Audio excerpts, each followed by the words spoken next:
Okay, I'm at it again. This is my second survey of the day. I'm glad I only had to work in the morning. That way I could get this done. I'm looking at Doodletown Reservoir. And there's a lot of action on the surface right now, and I don't have my fishing pole. If you look across, you can see some headstones. That's the June cemetery. A lot of my cousins are buried in there. Up behind there on the hill, I didn't get there today because my survey didn't take me in that direction. Up behind there on the hill is the Herbert Cemetery, and that is where my family has a family plot. And I did a little research into that about 5 or 6 years ago, and I can be buried there. I think that's amazing. There aren't many woodland cemeteries left in the country, but Harriman State Park has them in Doodletown. Now, Doodletown is a ghost town. There's the old paved road for a turnpike that used to run through. In that direction, it heads off towards Seven Lakes Drive, west of here. And this is the direction I'm going. And that heads down towards Route 9W. This is also the 1777-1779 Revolutionary War footpath that the soldiers used, both American and British. And here's the back of the dam. This cute little hamlet was taken over by the park back in 1962 through eminent domain. And my family had a house here along this road. I'm not going to be heading... Oh, there's a... I don't know if you can see him. Little baby fawn. Still has spots. Tastiest meat in the forest. So anywho, my family had a home here down towards 9W. It was owned by Jeremiah Sheldon. I kid you not. Oh, and there's another one over there.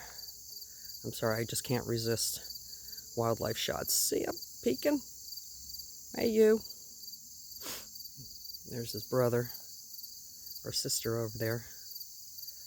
And, yeah, it was a small hamlet, and let's see, how many people lived here? About 75 people lived here. They think it was inhabited as far back as 1762. So that means while people were living here, the soldiers were marching through. That's pretty wild, depending on which side you were on. So, okay, 75 people lived here, and increased to about 300 by 1962. And then by 1965, the park had taken over. And it was completely vacated. All the buildings were demolished, unfortunately. There are foundations, and somebody took the time to come through here and really take the time to put up plaques where the houses used to be. That's how I found my ancestor. And if you noticed, we're surrounded by the mountains. That's Dunderberg up there. And this place was famous for being a snowball. Bowl, as in cereal bowl, snowball. And back then we used to get an awful lot of rain. Well, I mean, an awful lot of snow, a lot more precipitation than now.